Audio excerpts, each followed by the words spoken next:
welcome to Pompey Eclectic. To Pompey Eclectic.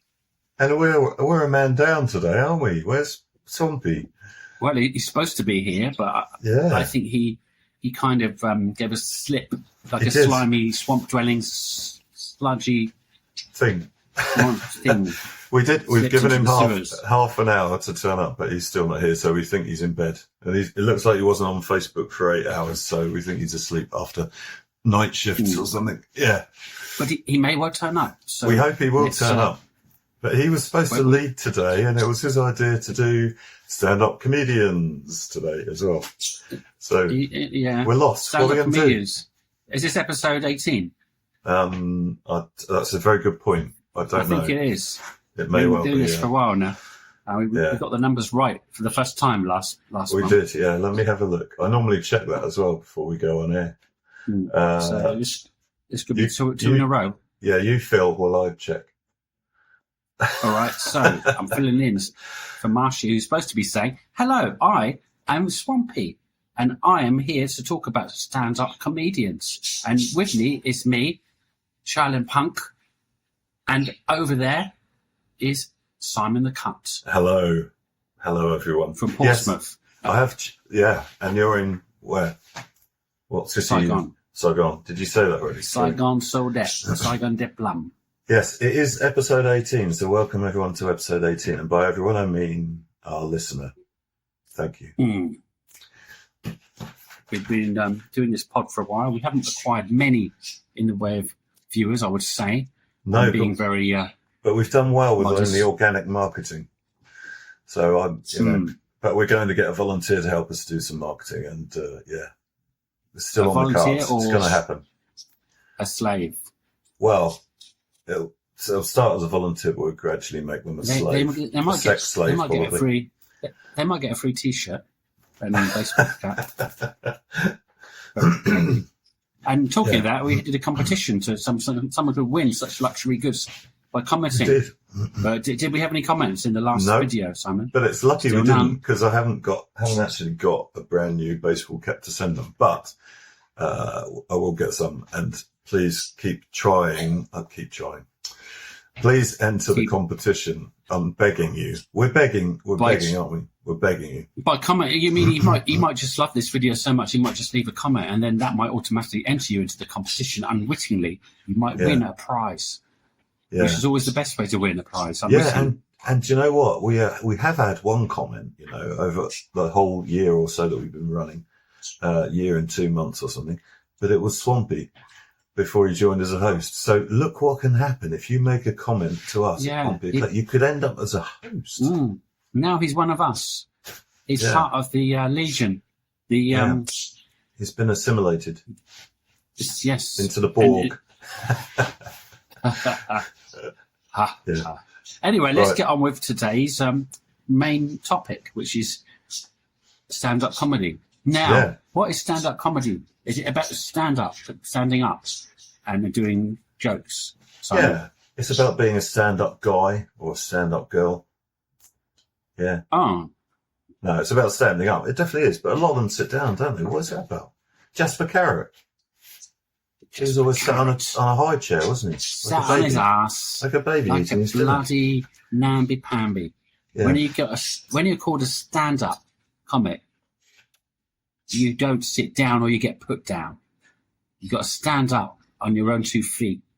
If you've got 2 feet. If you haven't, then that's all right. You can use a chair. But we badly need Swampy. This is but what is it about? What is it? Because to me, it's an amazing thing, because it's kind of an art, isn't it? It is definitely an art form. Because a lot of these stand-up comics, they don't just tell jokes. They get up there and they bare their soul. They talk about themselves and prepare to be ridiculed. I mean, the whole point is you want people to laugh. So you want people to laugh at you, or maybe with you if you're smart enough. Yeah. But that's going to do something, isn't it, to the psyche? Yeah. To affect you in some And we were talking about that before we started recording, weren't we? That, comedy often comes from a place of deep, dark desperation of the soul. And I wonder how many comedians are doing it because they need it, themselves, and how many are doing it for a right, good, just purpose of making people happy. Yeah. Because there's two types of people. It's, for some, it's kind of therapy. To get up there and bare your soul, and if you get roasted or the people don't like it and boo you off, that can really hurt you. Because it's you're basically standing up there naked. Yeah, let's give an example of that. I'm sorry to Hattie for saying this, but were you there that night at the Wedgwood Rooms with me when Hattie Hayridge? Hattie Hayridge, who played the Holly computer in Red Dwarf. Yeah. Yeah. Lovely woman, and she was brilliant in Red Dwarf, but she got dumped off the stage. And she was, I might be wrong, but as I recall, she was only on stage for 10 minutes, if that. But I might be wrong. She went down like a lead balloon. But that's the thing. Pompey is what I didn't really know much about stand-up comedy. I did see a couple of the famous ones on TV, and but when I moved in with this guy and some other sordid individuals, they said, "Oh, there's a comedy night every Thursday. I think it was every Thursday night at the Wedgwood Rooms, a famous popular venue still there in South Sea, called the Edge of the Wedge. Edge of the Wedge, it's called now, isn't it? Well, the Edge of the Wedge is a little separate bar, but the Wedgwood Rooms is still there behind it. Yeah. But I remember... famous for its sticky carpet, Wedgwood Rooms. Yeah. Great stuff. But I remember paying £5, and you got to watch 3 stand-up comedians. Yeah. And there was food at some point. You could order food. Yeah, you could order chips and basket meals and things. It was good value, and the drinks were fairly good value back then. Yeah, and it was don't great. sit at the front because you're going to get singled out. We'll get onto that later, yeah. And the first comedian does it to you, and then the next one follows suit, and he'll start on you as well, and you get it all night. Yeah. What a nightmare that is. Yeah, well, we didn't. We always lurked at the back, towards the back, if I recall.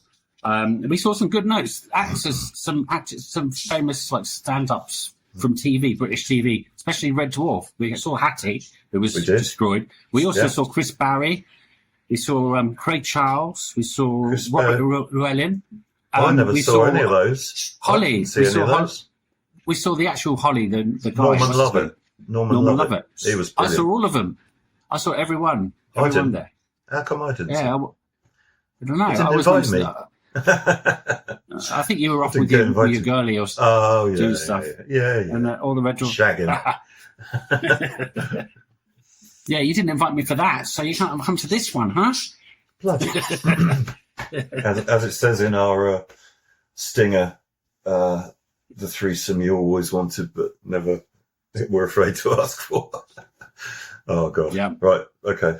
It's taking a turn for the worse. Right, wind it back in. Yeah, anyway, this got me into stand-up, enjoying like watching live, because there's nothing like watching live. It's a bit like live music, you go and watch live comedy. It's very afterwards you feel very euphoric. You feel like it's a good night. I like that view because I don't have that view because I don't really like it. I have to say, stand-up comedy. Yeah, just to put a down on everything. I'm not really into it. I struggle to get a lot of jokes. I'm quite simplistic in the jokes that I like, and also I can never remember what the jokes were. And the next morning I think, he was really good, that comedian. He told some really good jokes. What was that joke? And I just can't remember them. But anyway, I don't know. And I'm always afraid of getting picked on, and even if you're not in the front row. And I don't know. Yeah. I'm not so into it. I'd rather see a live band. There's that. But going back to my King's Theatre days when I was singled out in the pantomime and destroyed, you'd think that I wouldn't like that. Yeah, the threat of imminent selection and ridicule is always present. I won't mention the perpetrators' names, but they know who they are. They did. But there's several ways to avoid it. Obviously, don't sit at the front. Don't get up and use the toilet during the comedian, because if you walk past them, that was a big one. I remember in the Western Rooms because they used to walk past to go to the toilet. Then that's it. Where are you going, sir? And then you get heckled. Is it heckled don't arrive late? Is it heckled? Yeah, definitely don't arrive late. I'm writing a script, actually, a sitcom, which is about one of the characters is a stand-up. And And I put all these things in because there's a section where they have the stand up, and it's a good lady in the story. And I needed to know about the Saigon stand up comedy scene, so I went into it, and I've been to quite a few stand ups in Saigon now, and it's all English speaking. So who's this Fu Min Chu lady then? Yeah, Fu Min Chu. That's right. She's one of the main organisers of stand-up events. She's a stand-up in her own right. She's kind of doesn't do as much now, but I still yet to see her do a live thing. But we met up last week, and she's actually been in. I've actually got her into the script writing process because basically it's based on her. I was talking to her, and I've made the character based on a bit like her. So we've kind of letting her play with the stand-up and also get her some more womanly touch from the character, because we're all blokes. We need that. So, it's coming together. So, and I got roasted. I went to see this stand-up night a few months ago, and there's a guy actually from America, not the famous one, but he was the headliner. He was over in Thailand and Vietnam. He's just doing a bit of travel, and he decided to do a few stand-up nights. His name was Jack Chrissy, and he's got a skinny blonde guy, and he's a bit gay. He admits it. It's not an admission. We'd like to say that we are. So let me rephrase that. He divulged that. We are supportive of LGBTQ plus rights. Yeah, and he was fantastic, and he had me in stitches. But I was sitting at the front because there was only 2 spots left at the front, and I got roasted by him for like half an hour. He was just laying into me, accusing me of being a sexpat, and I just went on and on. But I wasn't. Had he seen your CV? Well, he might have.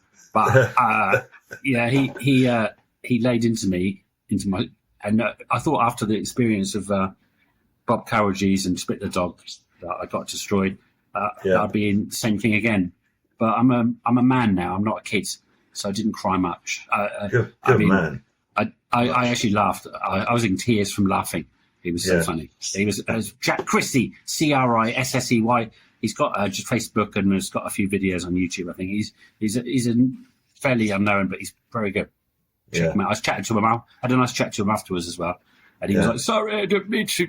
I was like, "No, you're brilliant, man." I love this about you, Phil. It's like I talk about something because I think I know something about an experience I had 30 years ago, like with stand-up comedians, and you talk about it, and you're like, "Oh yeah, I was sat next to Russell Brand on an airplane last week." No.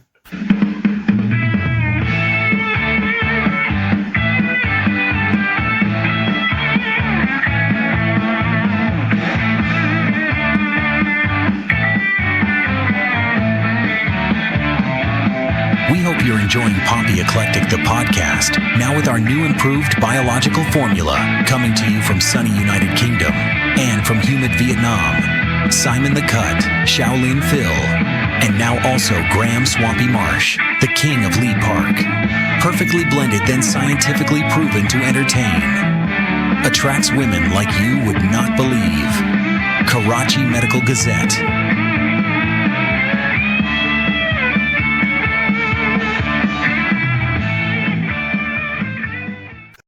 No. I haven't come across any famous. There has been a few famous ones over here.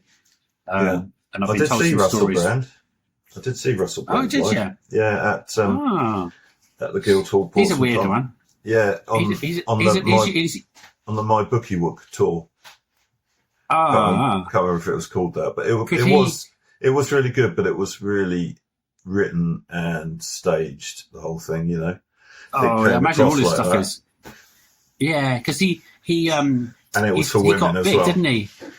All right. He got huge. He went into Hollywood, did some films, and then he kind of crashed and burned, and he got accused of some harassment stuff. And well, the thing is talking about comedic purpose again. Having an authentic purpose. His purpose was to shag women, as many as he could. Yeah, and the hottest ones that he could, and that was his sole purpose. And I think the whole gig was designed, and the whole book launch was designed to He must have had to have a queue of groupies standing outside afterwards. Yeah, I remember there was at the Wedgwood Rooms. There was this handsome black guy doing like that kind of stand up. Like, he wasn't kind of like bigging himself up, but he was very smart, and he had that kind of way of talking. All the girls at the front were like, oh, and he was like sort of winking at them and clenching his buttocks and all that. So I think that's another reason for doing stand up. It might be for depression, curing, self-therapy. It probably is. Yeah, it might be. I mean, we talked about this before in our groupies. Comedy films last episode, and who was it? Hancock we mentioned, didn't we? Tony Hancock, who was a deeply depressive or depressed character. I think did he end up ending his own life? I can't remember now, but I think he did. Terrible depression. Yeah, but he must have got a load of girls or groupies, but he didn't have his hand on his cock much. Sorry. His best gag was in Hancock's Half Hour when he went in to see the doctor, and the doctor said, "I need to take some blood," and he was saying, blood donor. Well, how much blood are you going to take? And he's saying, "Oh, only a pint or something like that." I can't remember what it was, but he said, "A pint? It might only be a pint to you, but it's very nearly an armful to me." And that's probably the best joke he did. It was good. But it's the way he said it, and also you notice him if you watch, like especially the blood donor, he couldn't remember his lines famously, so he used to write them up, and you can slightly see him reading them off the floor, off the ceiling, and places. He's like, well, that again is the thing with depression. Well, that's one of the symptoms. It's difficult your memory doesn't work very well. So I think there are sort of physical sort of challenges as well. Well, maybe not physical, but there are executive function of the brain challenges as well. It's not just about feeling despair. So, but I think a lot of comedy does come out of that place of despair. Rick Mann and Adrian Edmondson, they famously said every show they did was based on Waiting for Godot. A play by, you'll remember it, I can't remember it, was an Irish writer, which was like a philosophical play. I must be depressed because and Red Dwarf is like that as well. So the whole point is that there are these two blokes. Samuel Beckett. Of course. There are these two blokes. They're waiting, from Quantum Leap fame, and they're waiting for a third guy to come along, and it's like they're waiting for an eternity, and it's meaningless, and there's no purpose to what it kind of feels like this podcast when Swampy turned up. Exactly, and exactly. This is the Waiting for Godot episode.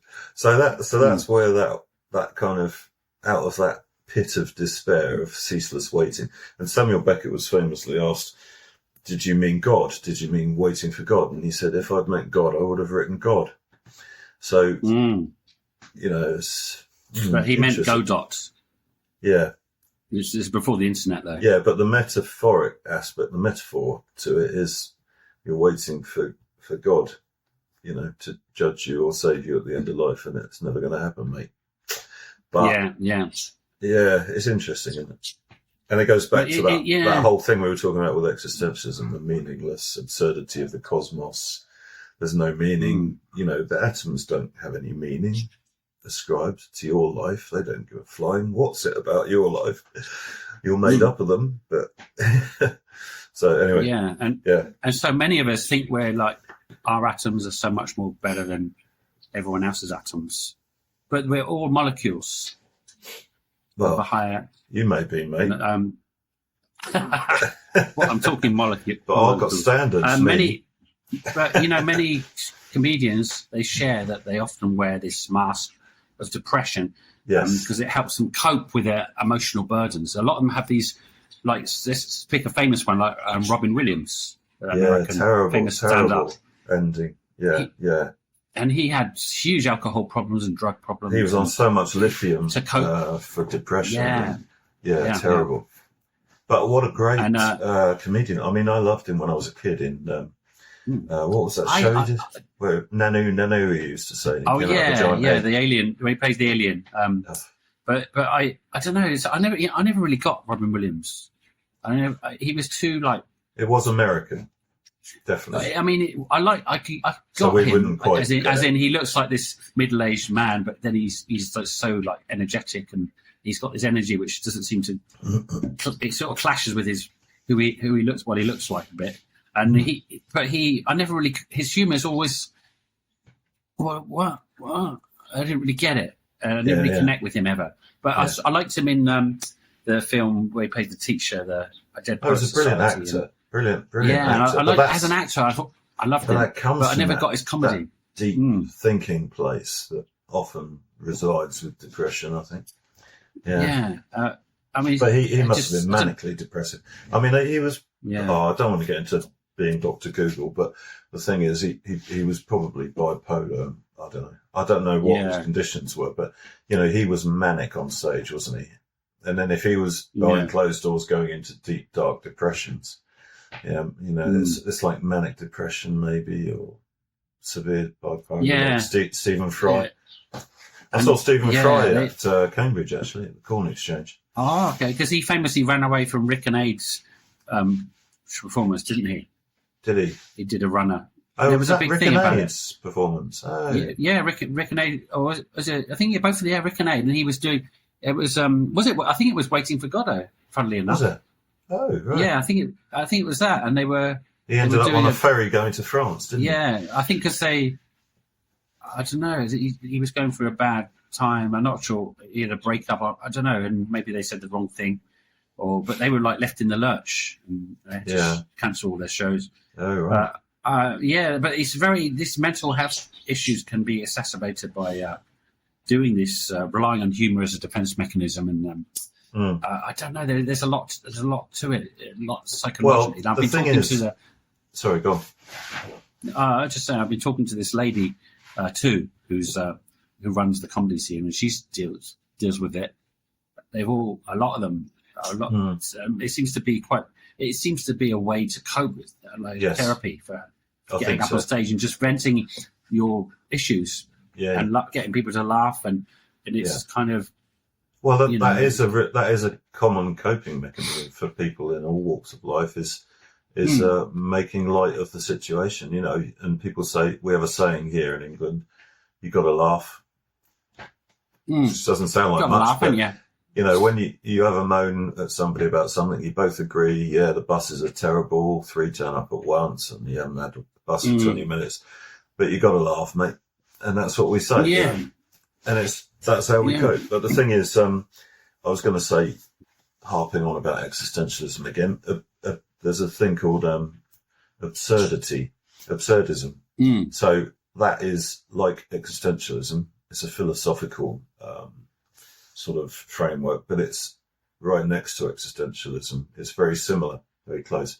So Albert Camus was sort of writing in that area, borderline over on existentialism. So, and the thing is, that's about the meaningless of the universe. There's no meaning, and we have to make up our own meaning. We do stuff that's productive and worthwhile and of value, and that gives us a sense of meaning. We do it for ourselves, and that's this sense of absurdity is where a lot of comedy, the roots of a lot of comedy are, I think. They quite often stand-up comedians will quite often make jokes about something being absurd. Yeah. Why is it like that? And it's coming from the norm and coming from primal places. That's all. Yeah.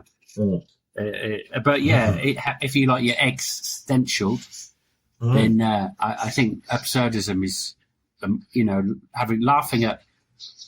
You can laugh at everything. You can Ricky Gervais is famous for saying that there's nothing off limits as far as comedy goes. Yeah, there shouldn't be anything off limits, because if you make something off limits, you've got to make everything off limits in a way. You should be able to laugh at everything. Yeah, this is really the main sort of paradox, isn't it, of comedy? I think the political correctness thing, and the thing is, I work with a lot of people and organisations who are involved in disability, mental health, neurodiversity, and all that sort of stuff. And, you know, I know where we ought to draw the lines, and I do feel like we should draw the lines because, you know, there's some comedy, and racism is another thing. There's some comedy which, going back to the 70s, we wouldn't show on TV now. Jasper Carrot's probably in there because he used to do mental health stuff. By just trying to shut it down and not talk about it, that's when, to me, that's a problem. Open discussion. And I haven't resolved that in my mind either, because we need to protect people from ridicule and sort of mocking their afflictions, because that's just base, isn't it? That's not human. That's base. That's animalistic. There's no need to do that. You know, I didn't like Michael Barrymore, because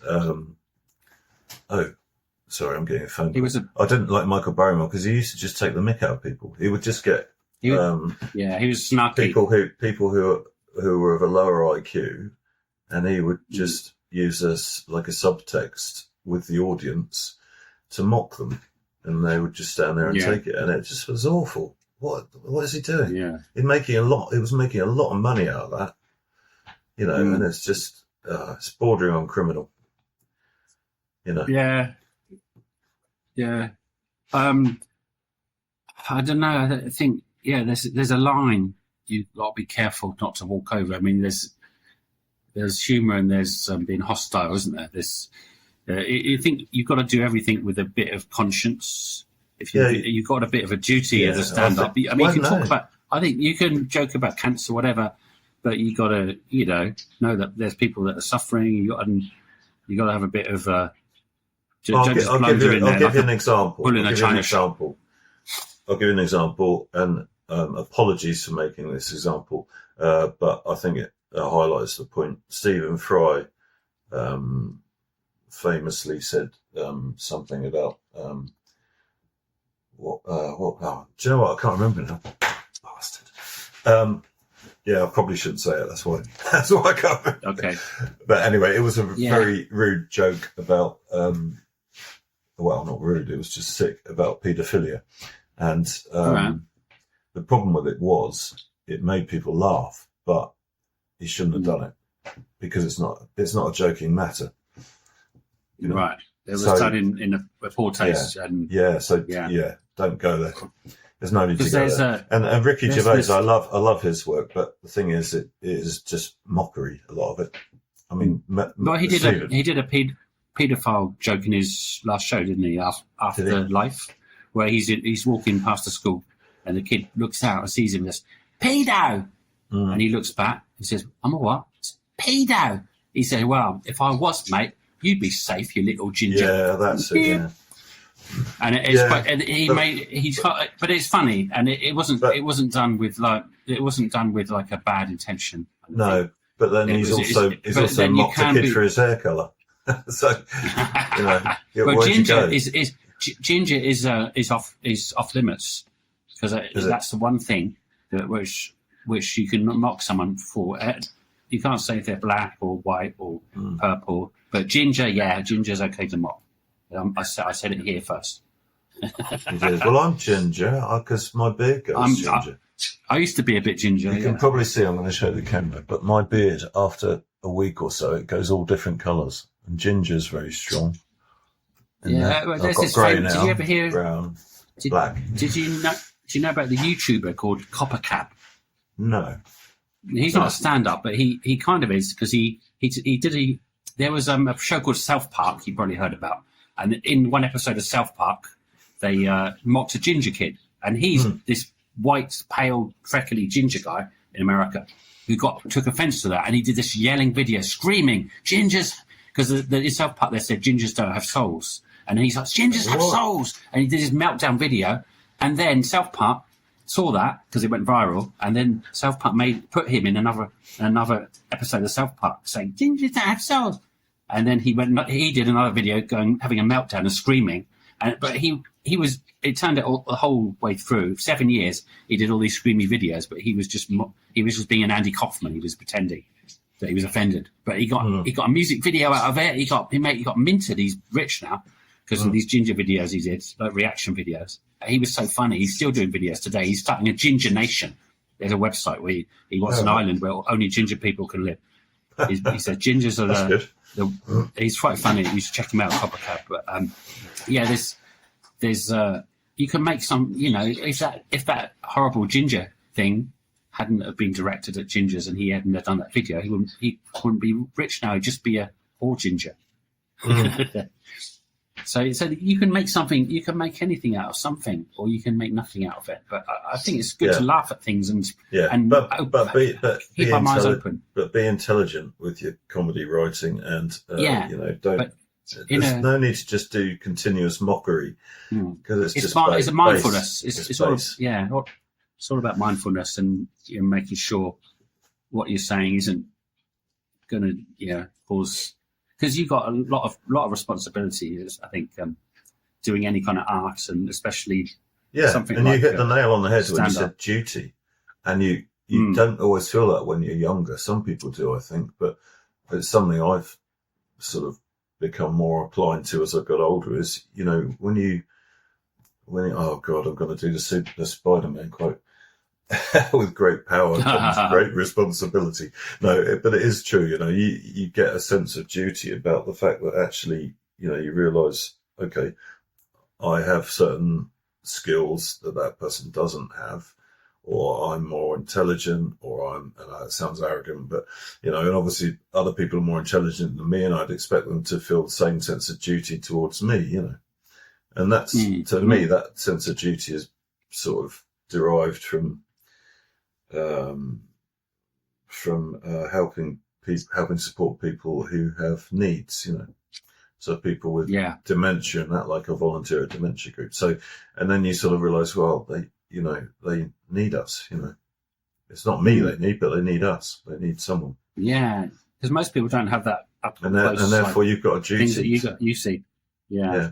It's a responsibility and duty. And the same thing with comedy. Hang on a minute. You've got a duty and a responsibility not to perpetuate the cultural method of hazing people into the social group, as it's called, which is where you mock them relentlessly until they give up and become part of your social group.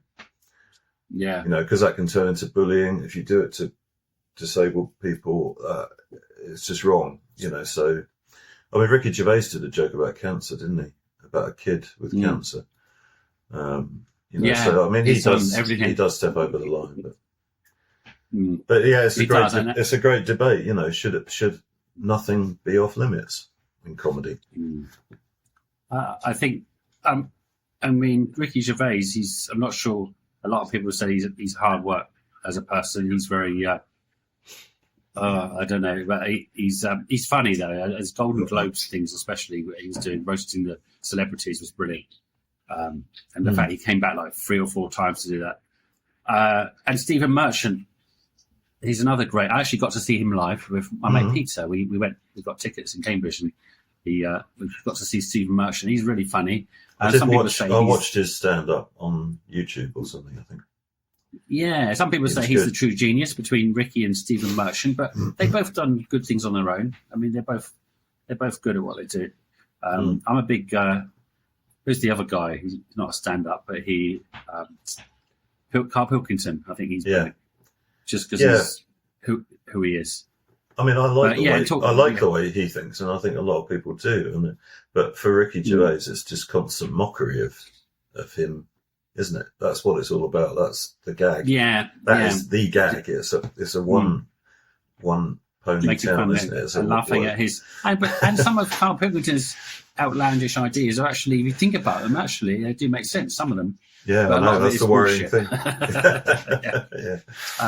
But let's talk about some of your favourite stand-ups then. I know you're not a stand-up huge, but you must have some favourites. I do, yeah. And my all-time favourite is Bill Hicks. Oh, yeah, of course. Because... The smoker. Yeah, because he was definitely an existentialist. And he did a talk called The Existentialist as well. So I think, he was great because of that way of thinking. He could that philosophy, he could cut straight to the chase of the stupid things that were happening in America, you know, and also other places as well. Like one of his gags was he was talking about in America everything's crazy and wild, and then in England it's also sort of reserved and calm. And you know how, like, in America, when things turn bad, somebody goes into a mall with automatic weapons and kills 25 people. And when things go bad in England, it's like, oh, the hoodlums turned over the dustbins. Yeah, it's true, it was brilliant. Yeah. I saw quite a bit of his stuff. Carlson, can't remember, it was similar in the type of humour, but I didn't like his stuff, but I love Bill Hicks stuff. I think it's Carlson or Carlson. Oh yeah, I think I know what you mean. Yeah.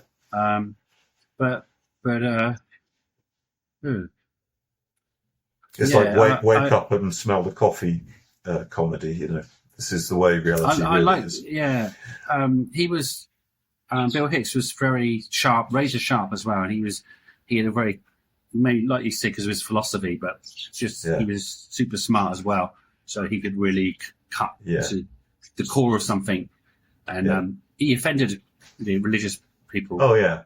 I think quite a bit, because he was very outspoken in his that's their beliefs. fault, not his, because you know other people have different belief systems. Okay, just going to say that to all of you. Don't let it become dogma. Okay, believe what you want.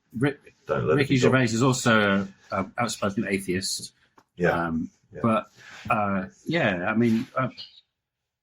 But that's another art form of stand-up comedy. I think is making it look like it's off the cuff, like it's ad hoc, like it's like you just thought of the joke, when actually it's always, or usually, mostly entirely scripted. And you go on tour with a show, you know, you've got a new show, which is scripted show, and you take that on tour. And you do the same routine every night in every different city, and you know, but then making it look, because those people are in the audience, probably the one and only time they'll see you, and you've got to make it look like you just thought of it. Yeah, it's the same with screenwriting and any kind of art, I guess. There's only so many musical notes. There's only so many ways of telling a joke. There's only so many stories. Shakespeare's already told them all, apparently. And then you go back, there's only so many words, there's only so many colours and sounds. You go back more, there's only so many molecules. We all come from the same place. So, you know, everything's been done, it will be done, and will continue to be done. Yeah. So you just have to, it's all about putting a fresh spin on something and not trying to be like, oh, I'm a creator, I'm an artist. No one creates anything really. We're just building blocks are already there. But it's putting a fresh lick of paint on something, and that's what it's all about, I think. And these atheists, that's fine to make fun of religions and stuff, but you should be all inclusive. I know the Muslim thing's a bit frowned upon because you might get killed for making fun of Muhammad. Or, oh no, I shouldn't have said that. No, you can't create depictions of Muhammad, isn't it? That's the rule. Why can't you though? You can't do that. You're not. I don't know. You're just not allowed to make false depictions of one Muhammad. For them and because that's why for the others, isn't it? What was it called? Something Habdo. There was a sort of a journal, the French journal thing. Yeah. And they all come to his office with machine guns and killed him all. And that was because they did a depiction. Charlie Hebdo, that was it. And that was because they did a depiction of Muhammad. And I think that's another thing of a stand-up. You know, you're standing there, defenseless. Hopefully, there's a bouncer or a security guard in the audience. But if you say the wrong thing, someone can come up there with. But even Pantera, one of my favourite bands, wasn't Dimebag Darrell. He wasn't with Pantera, but he was his band later. And then someone got on stage and shot him 6 times. Yeah. Oh, Dimebag got. Yeah. You got to be very. It's a risk, isn't it? Doing anything like that. Public life is a risk, but then you could be shot walking down the street. You know. Yeah, true. Someone jacks a car and goes on a killing spree or does a drive-by or something, you know. I mean, drive-bys in America are common. There's another Bill Hicks joke for you here that I've just made up. Drive-bys in America, in England, they do drive-by saucings. So years ago, I Saucy. was with my ex-wife walking down the road here, and these kids or lads in a car hurling a sachet of sauce at us, like a carton of sauce from McDonald's or something, long as splattered it's across the necks and face with red sauce. It looks like blood. Drive-by That sauce reminds- sickness. Yeah, come and don't live in America. Come and live in England. It's safe, mate. That's the worst that can happen to you. Drive-by sourcing. All you got to do, always keep your mouth open when you're insulting a lady, as Adrian Edmondson used to say. To get a drink in the face. Always keep your burger ready when you're walking down the street, in case you get a drive-by sourcing. Yeah. Catcher's mitt. Bring your catcher's mitt if you like. Ketchup's mitt. Ketchup's mitt. Sorry. Yeah, so... Calm down. So, Calm down. Right, everybody calm. Yeah. Yeah, I'm getting carried away. Right, Right, I've got some other favourites as well. Dylan Moran. Come on, Dylan Moran's good. Yeah. Genius. Love him. Black Books. He's and while we're on cynical. the subject, not forgetting the lady who's in the show, whose name I can never remember because she's brilliant. But did we not see Bill Bailey at the Wedgies? I did. Mick did. I don't think I got to see him, no. There was... Didn't he used to come on stage with a ukulele or a guitar, and he had it heavily distorted and loud? Yeah, he did brought all his instruments. And he used to make it sound like, he used to do a couple of power chords and make it sound like a heavy metal rock band. And he called He's himself very quirky. the dwarf from Middle Earth or something. Yeah, he was quite good, I think. Yeah. He recently did a tourist guide of Vietnam. He went around Vietnam, and it was quite interesting watching that. Yeah, but he's very funny. His humour's quite quirky and offbeat.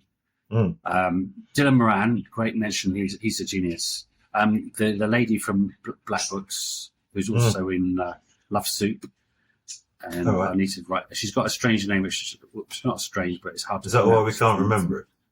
Yeah. Black. It better be now.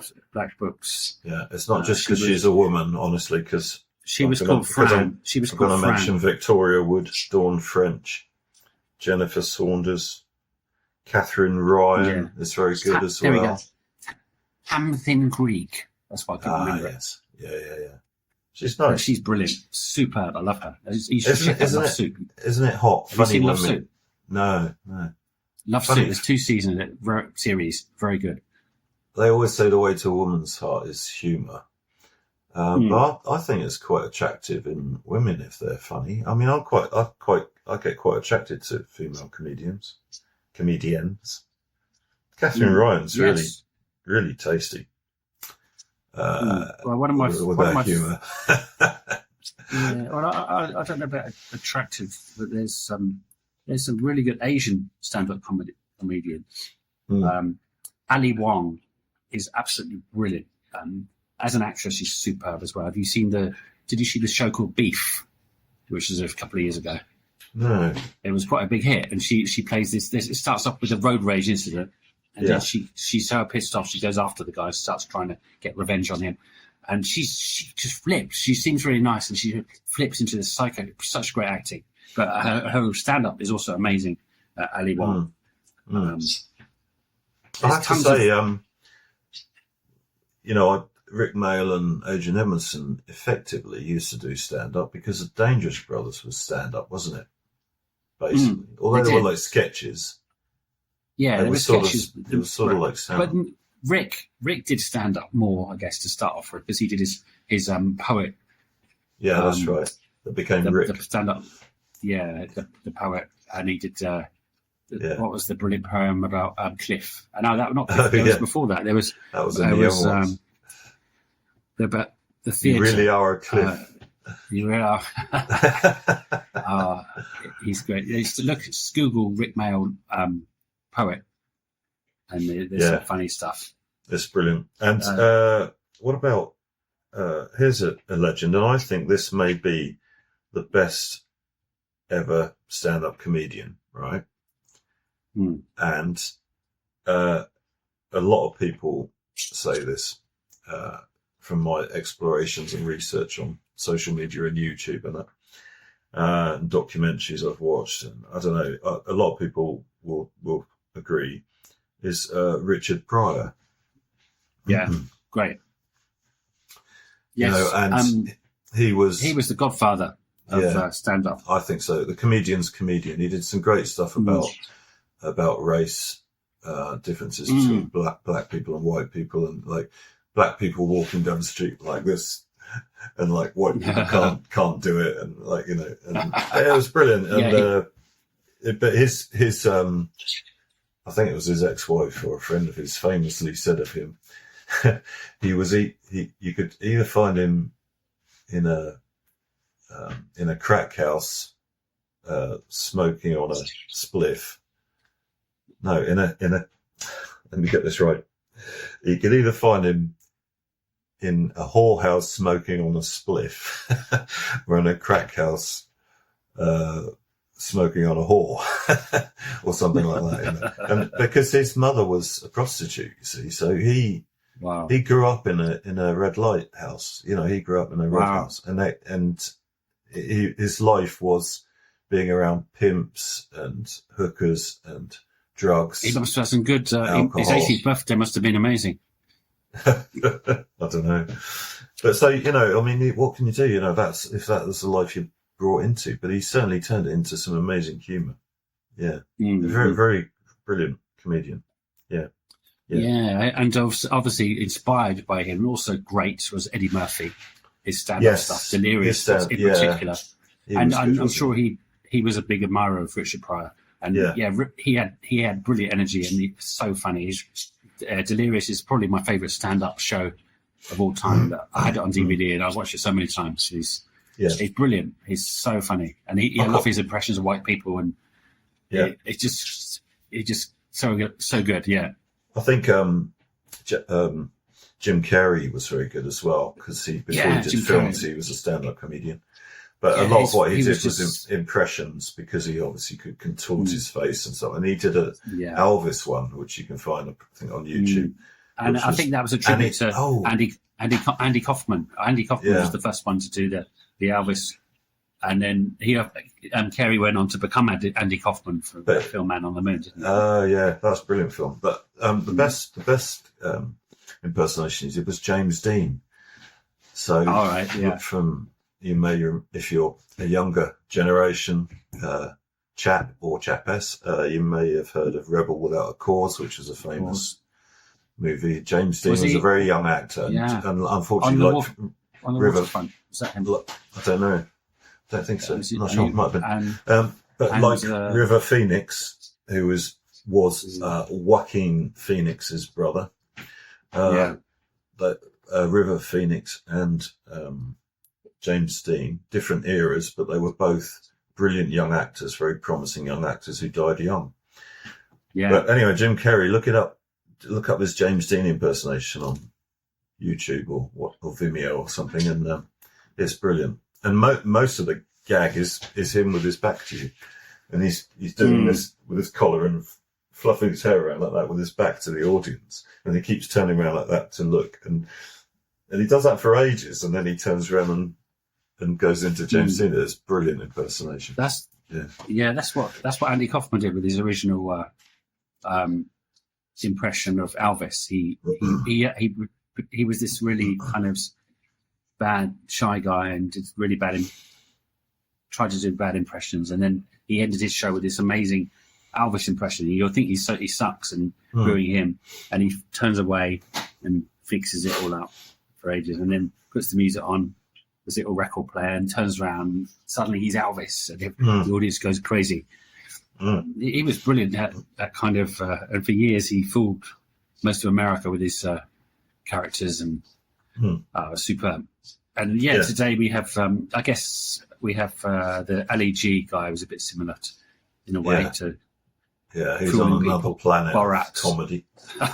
It's but that's not stand up. Yeah, totally wacky. Yeah. But they're very clever guys. The pair of them, his brother Sacha Baron Cohen is he's a doctor, psychology, I think, and he's written lots of landmark journal papers about autism and neurodiversity. So they're both genius type level guys, But just went in different directions, I guess. Yeah, Now, Both listen. Sorry to interrupt. Can I give a shout out? I'm going to give a shout out to someone here. We had a quick chat before we started recording that I have been on this Healthier Me course. No, not yet. No, I've been on this Healthier Me course about nutrition and weight loss and stuff. And I met this lady on this course who I recognised but couldn't place. And we've both been sat there seemingly thinking that of each other, and through 12 sessions over 12 weeks. And we finally ended up talking in the last session, and I remembered who she was. So I just want to give a shout out to, if she's listening, I hope she is, Emma. Am I going to say her surname? Is that okay? Confidentiality? Yeah, Emma Scowen. Emma Scowen, who I went to school with. And then we both got to know her, Phil and I, and Graham probably as well, because he was there at Delarue. Yeah, because all four of us worked. I remember you, Emma, if you're watching this and listening to this.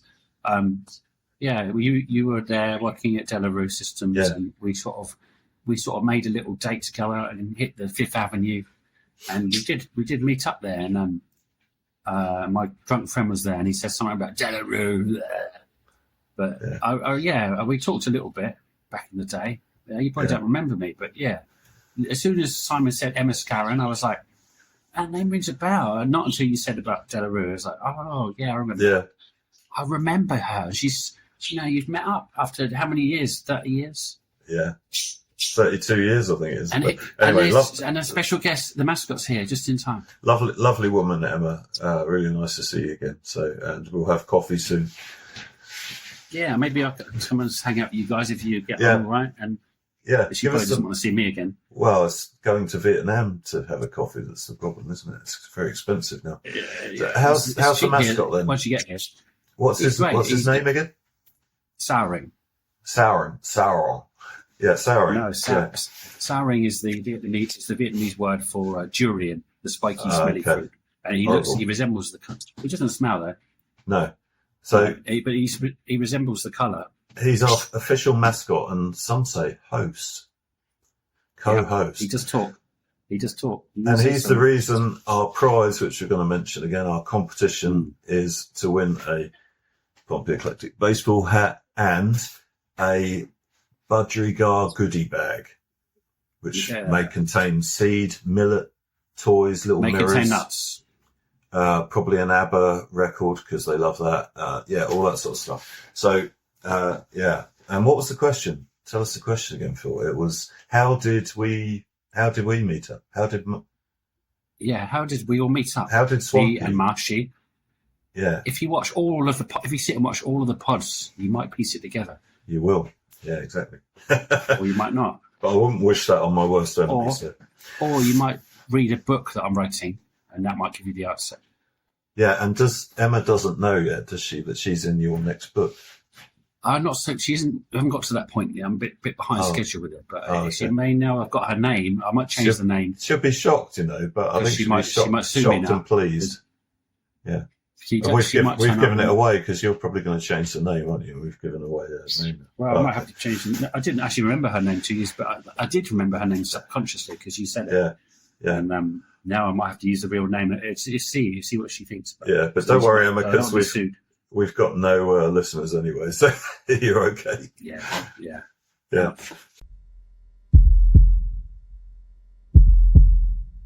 Shaolin Phil, Swampy, and Simon the Cut are still not naked.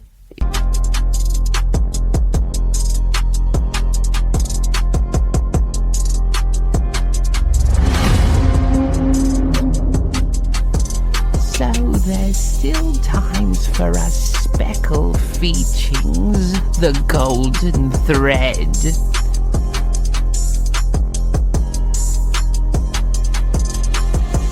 Right, have you got a golden nugget, Phil, or a golden thread? Have we got one? Yes. I was just thinking, why don't we look at the top best stand-ups here. I found a list of top stand-up comedians today But in worldwide. everyone in England would be turning off. There's one disclaimer. They're all English speaking. So we can guess this. This is all time. This is 2025's list, but it's top 10 stand-up comedians In Vietnam? who are still around today. What, in Vietnam? No, you won't. If it's Vietnam, you're not going to get it, are you? It's all going to be names like Win. Yeah, So right. in the world, Nigan. who's Nigan? It's just a Not on the Vietnamese name, isn't it? Go on. Sorry. Oh no, it's not Nigan. Darren. It's Win. Oh, is it? Anyway, Oh, is it? So just say a famous stand-up comedian living today. All right, I've got to guess them, have on I? the list. And I give myself a bell if I win. If I get a point. Yeah, Okay, here we if you go. get two or more, you've won. Most famous comedians across the globe. Have we mentioned any of them already? We mentioned three of them. Right. If you get five or more, you win Okay. the prize. I'm going to say Rowan Atkinson. He's not really a stand-up, He did do stand-up. And he was but he's not brilliant at known it. as a stand-up. He's known Not as an now, actor. but he did start doing stand-up. Yeah. But these are pure stand-ups. They're not really actors, apart from Okay. a couple. So Richard Pryor's He's got- got to be on there. No, he's dead. Only the living ones. Oh, right. Well, that's half of them gone, isn't it? Ricky Gervais. So you got one mistake. If you get 5 mistakes, you lost. If you got 5. Okay. Is Ricky Gervais correct? Yes. He's at number 5. Ricky Gervais, with biting sarcasm and provocative humour, Gervais challenges societal norms while keeping audiences laughing. Oh, lovely. So it's 1-1. Eddie Guess Murphy. number 3. No. It's not in the list. Why not? It's How not on can the he list. not be in the list? This says the top stand-up comedians today. So he's obviously not doing stand-up anymore. Russell still doing stand-up now. Howard. So that's 2 wrong. Russell Howard, no.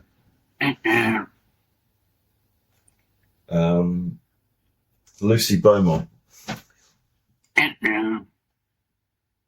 Her One more husband. mistake. Her ex-husband. What's his name? It must be Beaumont. But no, I think it's got a different name. No. Because he's brilliant. He's one of my favourites. Just have another guess. I'll ignore those last 2. What about You've mentioned. Remember, we've mentioned 2 more. Dylan that we've already Moran? mentioned. Dylan Moran. No. Mm-mm. 2 Paul, more that we've Paul already Merton. mentioned. No. Stephen Fry. No. It's not a very good list, this, is it? For us. Okay, let me go through them. Go on. Bill Bailey. It's not very happy. So number 10 is Andrew Schultz, a pioneer in independent comedy releases and crowd work. Schultz combines edgy humour with sharp social commentary, appealing to global audiences. Not us, obviously. We haven't heard. No, we never These heard. are ones you can. These are ones we can. You might know this next one. Taylor Tomlinson, rising star, recognised for her smart, self-depreciating humour. I remember that name. I know that name. On mental health and relationships. Tomlinson is quickly becoming a generational voice in comedy. Number 8, Nate Bargatze. His clean, relatable humour about everyday life has made him a favourite among fans seeking light-hearted, clever comedy. Number 7, Tom Segura, known for precise timing and relatable observational humour. Segura resonates with audiences throughout his realistic and often hilarious life stories. 6, John Mulaney, celebrated for clever writing, storytelling, dry wit. Number 5, Ricky Gervais. You got that one. Number 4, Bill Burr. That's another one. Rings a We can bell. talk about Bill Burr. He's great, actually. Check out some Bill Burr. He's at number 4, famous for his blunt, irrelevant style. Burr blends observational humour with sharp social critique, captivating audiences worldwide. Number 3, Ali Wong. She's a legend, love her. Famous for her fearless humour on motherhood, relationships and gender roles, showcased in specials like Baby Cobra, has made her a global voice in comedy. And check out Beef. That's a great show, Netflix show she's in. Number 2, Kevin Hart. known for high energy performances, physical comedy, and relatable stories about Again, family and fame. Heard of him, but I can't really place his. Kevin Hart's famous. Number one, he's very famous. Number one is very famous in America. Dave Chappelle. Ah, yeah. Is he the guy who did that gag you sent me recently? No. COVID. Was it the one about COVID? Oh, that was Russell Howard, I think. No, Russell. Oh, you were thinking of the Ain't It something guy. Ain't it better? We'll do honourable mentions next, shall we? Yeah. Dave Chappelle is number one, renowned for his incisive social commentary and storytelling. Chappelle has consistently pushed boundaries with specials like Sticks and the Stones and The Closer, earning critical acclaim and global recognition. David Chappelle is number one at the moment. That's 2025's top stand-up comedians, according to some random Google. But yeah, there's some other comedians I like. There's one we haven't talked about from England yet, which I really like. Steve Coogan. Again, his stuff is a bit more rehearsed, but he does do some. He started off as an impressionist, but he does so many cool characters and roles, and I think he's brilliant. I love What's his Norwich DJ character? Alan Partridge. Alan Partridge. Yeah, look up Alan Partridge. I think it's gone off the boil a bit, but the early stuff was. No, the last show was great. He's done a new one. He's back. He's back. Check the new show out. Yeah. How Are You? It was called. I haven't seen it yet, but I've seen it advertised. He's talking, and it's actually about mental health and mental well-being. So I think you're on my wavelength. He did a brilliant film though, didn't he? Alan Partridge film. I can't remember what it was called. That wasn't bad. Yeah, Coogan's Run. Was it Coogan's Run? No, I'm thinking the one where he was at Norwich FM or whatever. Yeah, it is. The siege at the station, radio station. I think it was Coogan's Run. I could be wrong. I don't think it was called Coogan's Run. It made me laugh anyway. Coogan's Run. Brilliant. Yeah, it was good. It was good. It was one of the good subs. Yeah, but he's always been brilliant. I love his little show he does with that guy you can't stand. He's also a stand-up. He's done stand-up. Who's that? The guy I can't stand. The Welsh guy. A show called The Trip. Yeah. I think together. Yeah, sorry. I have to apologise. He's supposed to be in. I did seriously slag him off in one of our episodes, and I was very rude about Welsh people. But I'm sorry, I don't hate Welsh people, but he does wind me up. What's his name? Bryden. Rob Brydon. Oh God. Rob Brydon. But the show works. The Trip works because they both really drive each other up the wall, doing it, trying to out-impression each other. And it's a kind of a one-note show, but they always do it in a different place. And they just filmed it. They just filmed a new one as well. They go to see the Northern Lights. My friend's worked on it. Yeah. My friend's worked on all of the Trip episodes. Do you know? I think I like them. Do you know the Fast Show are doing a live tour? Oh, really? They're brilliant. I love the Fast Show. Oh, those guys. Did you? You saw them? I saw a video of recently of them. They're looking really old now. Yeah. They definitely aged. But who's the guy? Who's the guy, the genius one, who does Tom and the landowner fella? Well, they're all genius. Oh, no, I don't think so, sir. Him. Yeah. You mean I can never remember his name. Paul Whitehouse. What a genius! He's a genius at comedy, and you know he's the guy. Johnny Depp worked with him on something. Yeah, I think he actually hired him to help him with his acting because he reckons Johnny Depp reckoned that Paul Whitehouse is the best character actor in the world. Yeah, I saw the one where it suits you, sir, and then Johnny Depp walks in and they do the suits you. Yeah, and Johnny Depp famously said that his character acting, Paul Whitehouse, is superb. He because you can see him do 20 characters and you wouldn't know it was the same person. You know, each one is completely different. He's brilliant. Yeah, I don't know if he does stand up, but I'd love to see Paul Whitehouse do stand up. But he did that fishing program, didn't he? With somebody? Oh yeah, with the other guy from the. Oh my God! Gone fishing. The quirky couple. Yeah. That was I haven't seen that. I'd like to. I have to watch that. But Paul Whitehouse, brilliant, and all of them. The Fast Show's a strange show because you start watching it and you're like, "What is this?" But then you keep watching it and you start getting it, and the catchphrase kind of humour, but it's so clever. It's good, yeah. More than just catchphrase. It's genius. Well, the guy we're venturing off. The guy that does that sketch with him, with the landowner, and he's sort of gay, and he's always trying to pull the groundsman. And they had a series as well. Yeah, well, he's brilliant as well. The guy who plays the landowner. I can't remember his name, his character name. But, Paul has Charlie Hickson, Simon Day, Charlie Hickson, John Thompson, Charlie Hickson, Barella, Weir, Caroline, and he's the one who did Fast Tony, the car salesman. Oh, same guy, I think. Yeah. Polishing a car is like making love to a beautiful woman. First, take out the sponge. First, put her in neutral. Yeah, slip her and into then lie neutral. back. It's very funny, isn't it? Like, but Patrice, I just want to touch on one of my favourite stand-ups personally to me is a guy called Patrice O'Neill, sadly no longer with us. Yes, it's because I was researching stand-up and I just came across him on YouTube, and he did this one stand-up 20-minute thing. I was in stitch. I was crying. It was so funny, and I showed it to my wife, and I didn't think she'd get it, and she was laughing her ass off as well. So he definitely got something that because my wife speaks English as a second language. Her English is very good. But she's got it, and she was laughing. I was like, brilliant.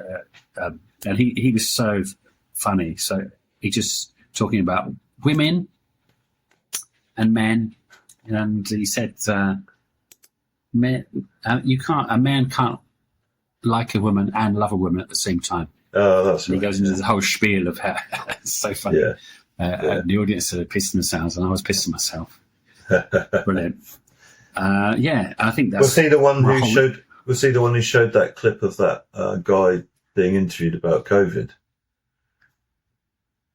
where he goes? Did you see that one? Oh no, that was Russell Howard. That's brilliant. I don't know what the link is for it, but if you can find it, I think it was Russell Howard, and it was about Russell Howard. That again was about the Bill Hicks gag of how severe and wild everything is in America, and how calm and reassured we are in England. And it was about the COVID hysteria, and he was showing news reporter clips and how calm and stay calm and keep calm and carry on they were about the whole thing, and then how it was in America. It was all dramatic. It was like killer COVID wipes out America, and there was this guy they were interviewing, and bless him, he didn't have many brain cells, but he was going on about COVID, and he was saying, I can't black men can't have sex with white chicks anymore because they might get infected with COVID. And he was going on about how bad it was. And he said, the guy who came in on the plane to New York who infected everybody, he infected 80 people. Do you know how many people that is? That's 2 lots of 40. It was very, very funny. Yeah, it was really good. I can't do the gags. I remember when Vietnam, the rest of the world seemed blighted mostly by COVID, and Vietnam was unaffected, and we were all like, brilliant. But it was after about a year, a pilot from England flew into a little bar I know called the Buddha Bar in Tao Dien, had COVID, and that was ground zero in Vietnam. Well, and the bar closed. The bar was shut down. I used to like that bar. I went there with Peter once, and we did a Jaeger train. Good memories, and it's reopened again. But yeah, I was sort of thinking Vietnam was like, well, we're no COVID here. Oh no, I was restricted to my little area for like 8 months. Couldn't go anywhere, and it was like there was no food if I had to buy vegetables. To queue up to buy vegetables. It was like back in communist Russia. Yeah. Anyway. Well, don't say that, because they say they weren't communist. They were Soviet. Socialist agenda. Yeah. I've got another old comedian to mention just quickly. My dad used to go on and on about this comedian, so this is a bit of a honour to my father, God rest his soul, and also to this comedian. So this is for the historical records of Earth.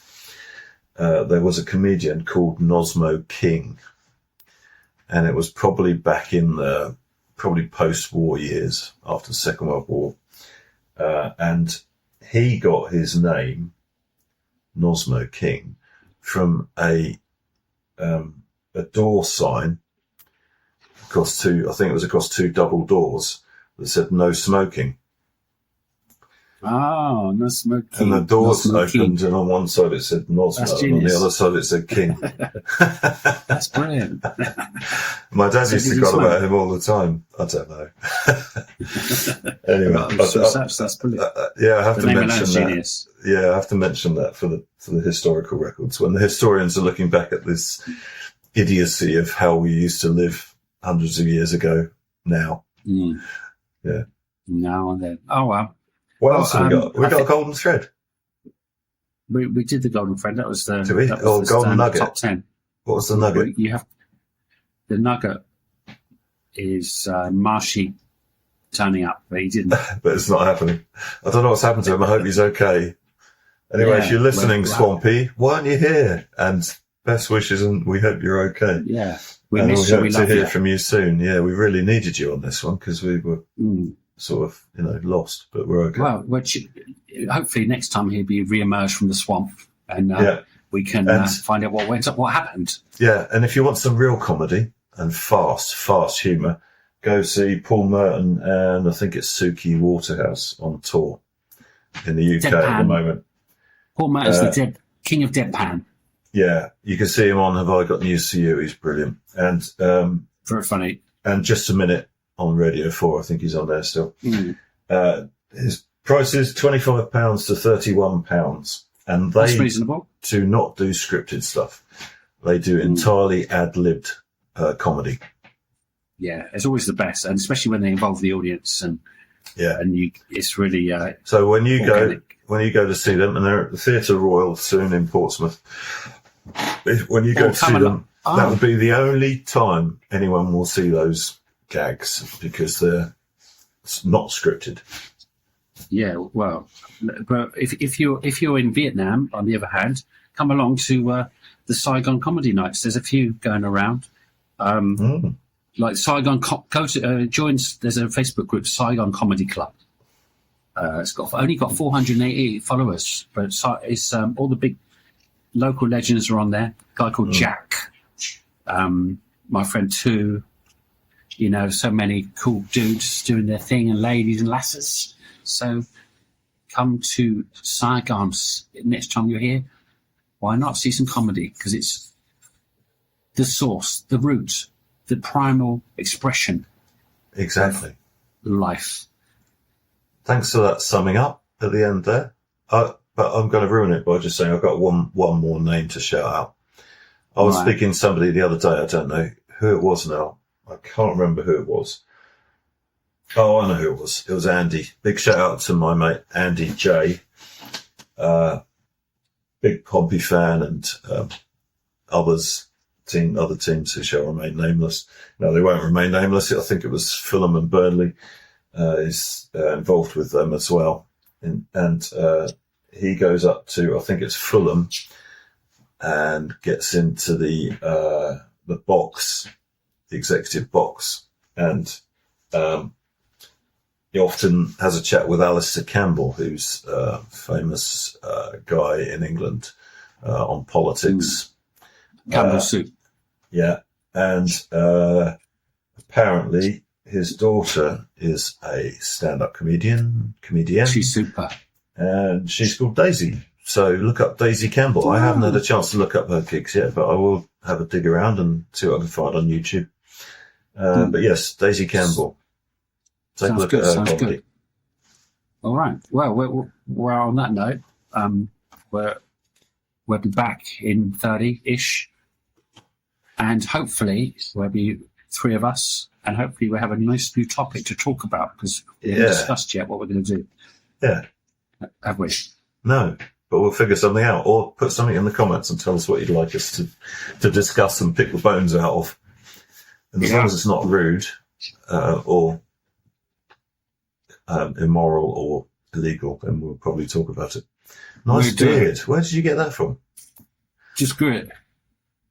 Did you screw it? Oh, all right. Well, just then. What have you? Where's your hair? Where's the other thing you had on earlier with the hair? Because that looks brilliant. That was it. Yeah. Oh, that was it. Oh, I see. You had it on your head. Oh, All this time, you didn't even notice my balding head of hair has been discreetly camouflaged. I've got another with his hat idea. and his hair. Got another idea of somewhere you could stick it. Armpit. Okay, See, well. it wasn't me. It was in your heads. Okay. So I'll have to separate Yeah. and unite. Separate All right. and unite. So Divide and are conquer. we going to do we're doing the song to see us off? Yes, we better give your cousin an acknowledgement, because you know what, we used to every episode say thanks to for and here are the exits, but we don't do it anymore. So let's give him a big shout out. Raymond Charlton, my cousin, who's got his own little band called God, I've forgotten the name. The Calaveras. Oh, that's they're very right. good. Yeah. That's his new band. Yeah. Or often the Wedgie and bassist check them out. Yeah. But his old band, the Exits, did this cracking little song that They they always did. use as our And it's about main songs. Portsmouth. It's so good. It's about It's Portsmouth. written about Portsmouth. Neon City. Here we go. Oh, we're so professional. See you all next time. Bye-bye.